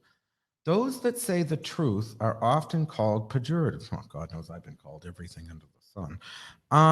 But I don't, here it is. The bottom line is I prefer people that just put it on the line. I just said on Facebook that my friend Lorelai's watching. And, this is one of my best friends because she is just so, here's how it is. And she's absolutely brilliant. An incredible businesswoman in Salem. This is the owner of Crowhaven Corner, but her passion also is Salem Saves Animals. So, if you're looking for a really good charity to donate to, you really want to check out Salem Saves Animals on Facebook. I don't know if they have a website. I have to ask Lorelai. But she's another one. We weren't always in the best of friends, so to speak. But we were able to become such good friends because we're both such truth tellers, and we're both so, here's how it is, what you get. And I really appreciate that in people because, when you reach a certain level of success, you don't always know who's real and who's just there for the ride. And you learn to appreciate two things: people that are real with you and those that knew you when. You know, because the ones that knew you back in the day when you had nothing and you were out there both basically scraping up a nickel, you know, they're going to understand you in a different way because they're not seeing you through special lenses, you know, and that sort of thing. And, you know, these are the friends that you have, you know, going back. I want to remind people again, because this is probably going to end soon, to definitely sign up for crowdcast.io /hex education and just sign up with your Facebook account. It's so easy. Yeah, Lori Ruggles said you don't need sycophant. Well, you know, it's funny because I remember Sean Poirier reading a snippet out of one of Anton LaVey's books. I think it was Satan Speaks, and it was this whole thing about how wonderful sycophants are. And yeah, I'd be like, and he's like, oh, they make you feel better when no one else will. I'm like, I've never found false flattery to be emotionally encouraging in any way. I mean, yeah, you get your fans on Facebook, and there's some that would try to be sycophants if I allowed it in my world. You know, certainly on Facebook, you'll get a little of that.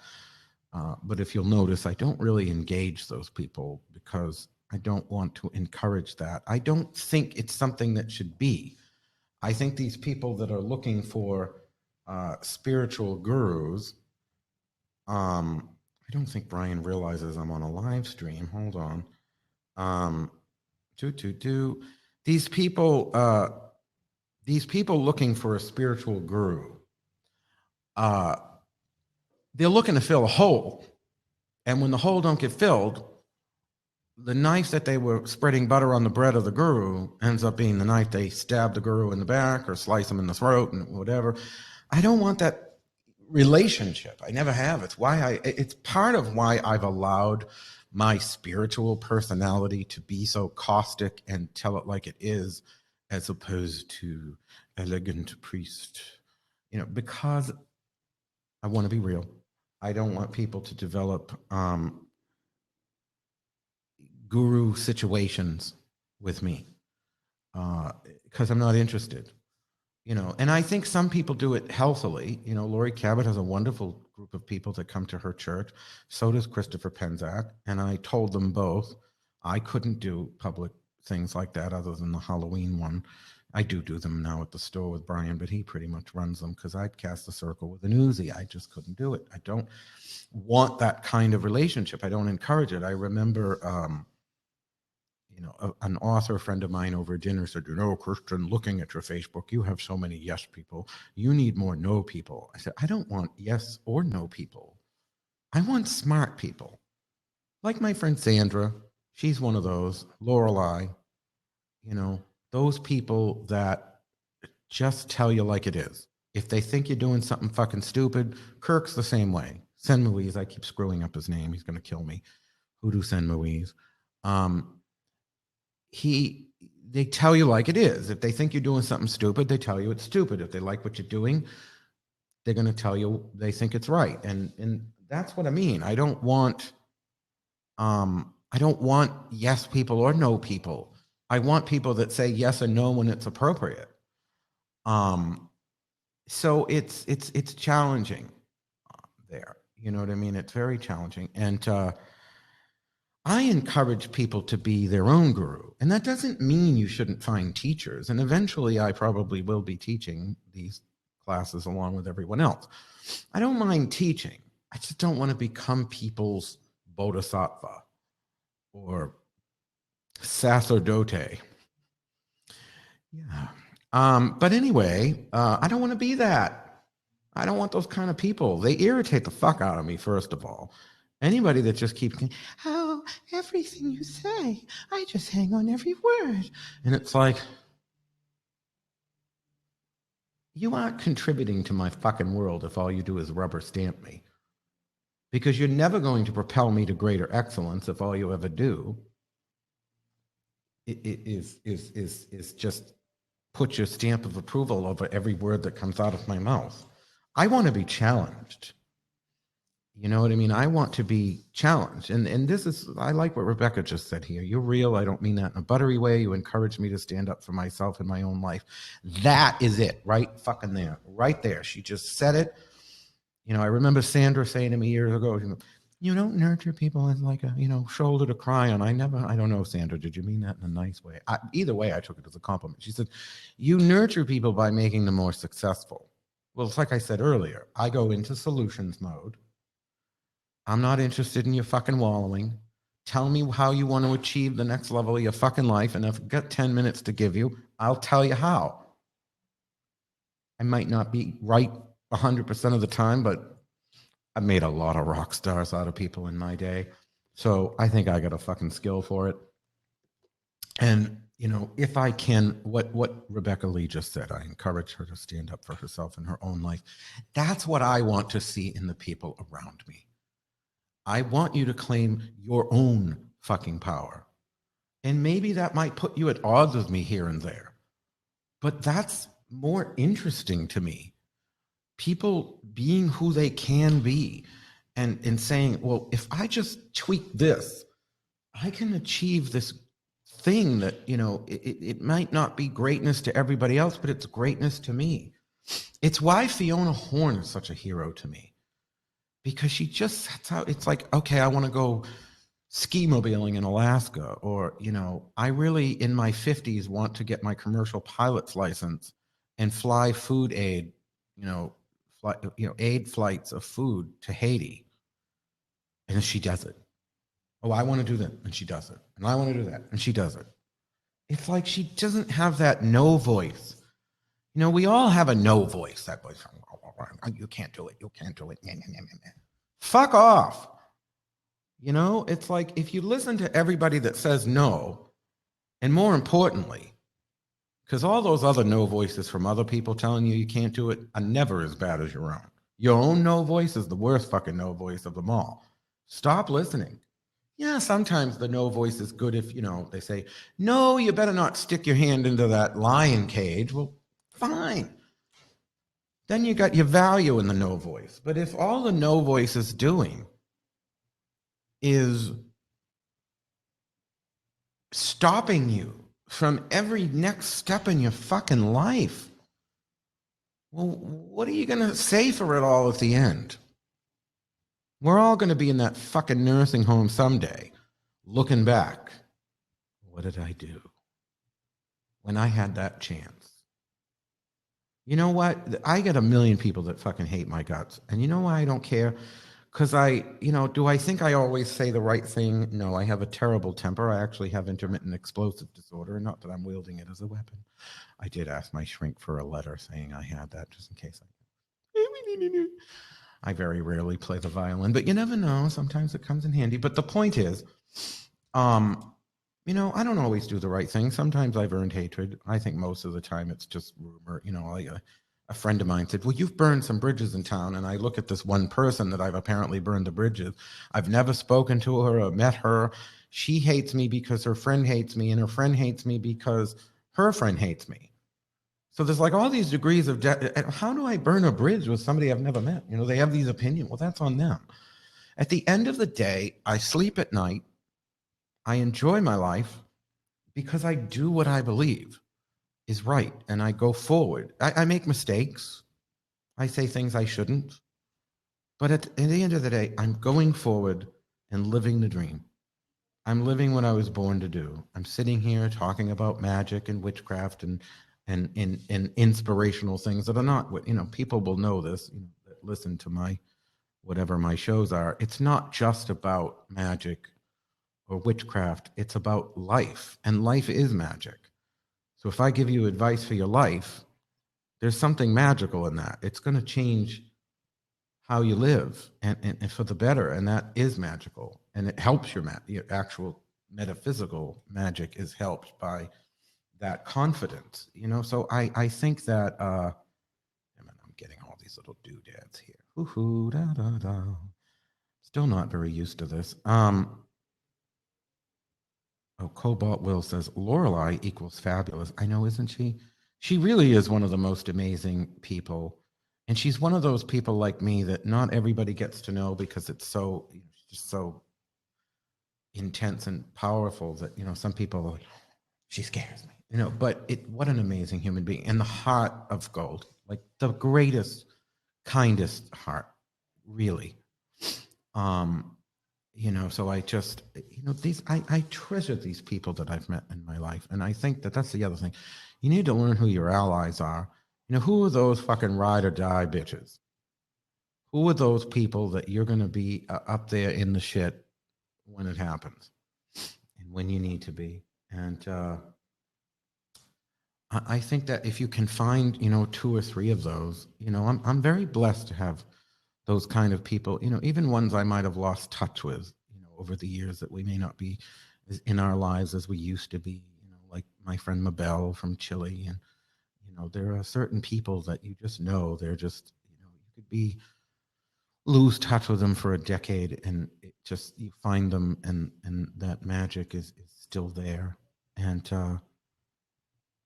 it's like Lori Cabot, we didn't speak for a while, but when we came together again in 2011, it was like we'd never stopped talking. We'll talk for hours on the phone, and just, she's really such an amazing person. And I actually have to talk to Chris at Enchanted, because I think they're using Skype to do their classes, and I am thinking they might want to try it now that I'm using this Crowdcast. I think the one thing it doesn't have is breakout rooms, which I think Go To Training does, but I don't know if they're video breakout rooms or text breakout rooms. And that sort of becomes a thing for Lori Cabot's class, because you have to do the psychic diagnosis health cases. And which, by the way, if you ever, she is 85, actually 86 years old, Lori Cabot, and much as I think she'll probably outlive us all, I do think you should, if you have a chance to take Witchcraft 1, you need to. It is the most powerful experience that I have had, second only to initiation, as a magical experience. And it's right up there with it. You know what I mean? Like it truly is. And the reason why, when you come out of initiation in the craft, and I did it after 30 years, so I have a very different perspective than those people that might have come into it not taking it as seriously. When you do that, it is this power boost of realization, a connection to the other world. It's not just pedigree and lineage. It's a lineage of energy, and you are tapping into it. It's very powerful. But in Lori Cabot's class, it's a different thing. It's a realization of your power on the psychic level. That psychic ability isn't just something other people have, that you have that power within you. We all do. And we can tap in. Some are going to be better than others naturally, but you have that power within you. You can tap into it, and you will come out of that class in that way. I know Christopher Penzak and I have had that conversation, that was our most life-changing moment at the time, because neither of us knew what we thought about the psychic ability or the ability to tap into that. And both of us came out of that with that same, I can do this. I had just done tarot readings up until that point, and done some witchcraft rituals out of Marion Weinstein's Earth Magic book, which I really do love. But to me, I'd read cards, like the meanings of the cards, which is powerful. That's one way to read, to use the traditional meanings, but I never understood it from a psychic perspective. And I came out of that class like, I have the ability to take in information from outside of the body, process that information, and see it. And everyone, I got 100%, but everyone in that class did great. Everyone. And I met my dear friend Kirsten, who's a civil rights lawyer. And Kirsten Rosted, she is also one of the founding priestesses of Phyllis Curat's Temple of Ara. We met in Witchcraft 1, and in Witchcraft 2, she was just amazing, because we had to do psychometry. And Lori Cabot put fur in her hand. Now, if you were just guessing and not using your psychic ability, or thinking you're using your psychic ability, but in reality just subconsciously guessing, you would never have done what Kirsten did. She got that it was fucking unicorn fur from Oberon Zell's unicorns. It just, you'd never do that as a guess. You'd never, because they, in the popular mind, they don't exist. So she fucking got that it was unicorn fur. The techniques that Lori teaches are just fucking great. They're just great, you know, and I don't care what kind of practice of witchcraft you do, whether you're an initiatory priest, a witchcraft witch, whatever the fuck, new age witch, whatever. She knows what she's doing. You know, she works a lot with the Kabbalion, which I've noticed a lot of people are bashing these days because, you know, apparently it's not really Hermetic. It's, you know, William Atkinson's interpretations of Hermetic principles. But whether it's his personal gnosis or whatever it is, that's one of the most powerful books. And people can say it's fake all they want, but it is, there are things in that book. And maybe they are, you know, things that Atkinson, if that's who wrote it, it says it's written by 3 initiates. I think it's William Walker Atkinson. Whether that book is actually word for word old Hermetic, because I've never found the Hermetic laws in any ancient text. So obviously Atkinson in some way summarized these concepts, but he didn't just pull it out of his ass. They're all based on things like polarity and gender and the universal mind, vibration. All of these things are occult truths. He just sort of summarized them all in one place. But his understanding of polarity is so powerful that I'm almost glad people think it's fake, because it's literally provided me with one of my greatest tools to keep going where I'm going, which is the conscious transmutation of energy. You know, people, sorry, I did an interview with a documentary recently, and I said, this is my perspective on hex and cursing, what have you. A lot of the traditions say you should reflect the curse back, or the energy back. Lori Cabot will say you should neutralize the energy so it dissipates and does nothing, because sending it back is a form of harm. You know, there's different perspectives on this, but I look at it like this. Here's you. Here's the person sending you negative energy. I don't mean negative, because negative doesn't mean bad. Weight loss magic is negative magic. Wonderful for Mama Cass, not so great for Karen Carpenter. So this is you, and this is the person sending the energy. Now, this person sends the energy. If you send that harm back to them, boom, you take them down a few steps. Feels great, doesn't it? Right? Okay, but you're still here. If you neutralize the energy, and I respect Lori's position on this, it doesn't work for me, because I don't just want to keep everything all groovy and in balance. I want to actually benefit from my place in the world. So if you neutralize that energy, you're here and your enemy's still here. However, if your enemy is sending you harmful energy to transform your career to a negative, hoping you'll end up down here, and you take that energy, excuse me, and you take that energy and you transmute it into something, I like to keep it similar. So if I think they're sending me hurt my career energy, I don't turn it into something completely different. I use it, you know, my polarity energy, my shields are programmed to take that energy and turn it into something that helps my career. There's a novel concept. Now I end up here, and sure, your enemy is still here. So there's no sort of revengey sort of satisfaction in seeing them here, but you're here. What better way to improve your lot in life? And then you don't even have to think about the motherfucker that was trying to send you energy, because let's face it, if they're really that much of a skeezer, Eventually, they're going to go down on their own.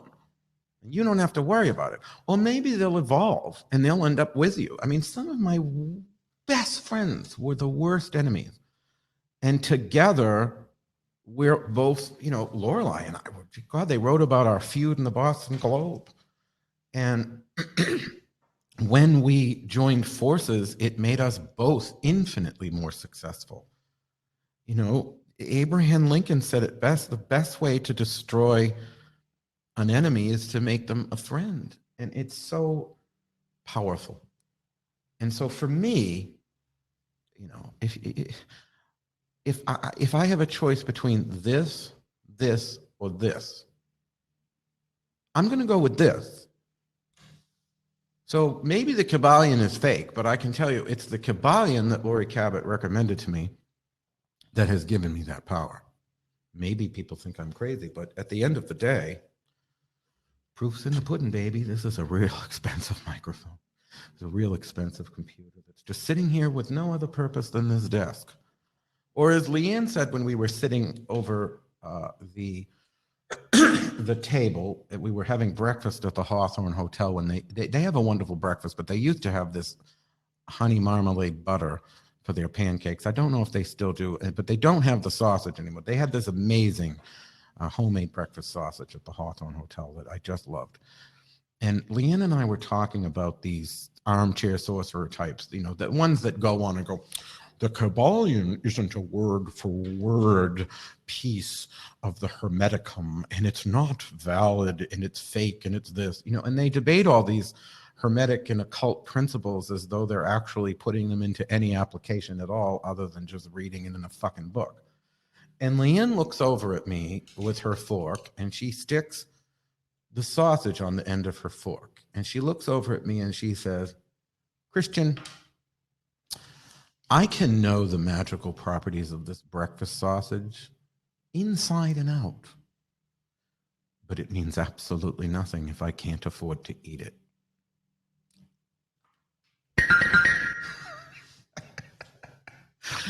So whatever, you know what I mean? Nothing's going to piss your haters off more than winning and succeeding and thriving and prospering. And all of that comes from your intent in the real world, your persistence, as Calvin Coolidge would say. Nothing takes the place of persistence. Please look up that Calvin Coolidge quote in full because it's so powerful. And your magical persistence and development, because it is utterly crucial to living your best life. And it's not about money. Living your best life isn't necessarily affording breakfast sausage. It could be building homes in sub-Saharan Africa for poor people that have no food, or whatever. You know what I mean? It's you get to decide what your best life is, but I don't think many people are realizing that. And I'm not saying everybody's going to have the equal shot, but that doesn't mean we shouldn't try. And I think that, with our intent and our use of energy, you're going to go somewhere with it. I really believe that, so it's take Laurie Cabot's class, get initiated, read the Kabbalion because it ain't fake, ignore Sarah Ann Wallace, and please don't take those. I mean, if you really know what you're doing with those fucking flying ointments, but that's really dangerous. Those baneful herbs can kill people. They shouldn't be played with arbitrarily, is all I'm saying. And with that, I'm going to say good evening. Thank you.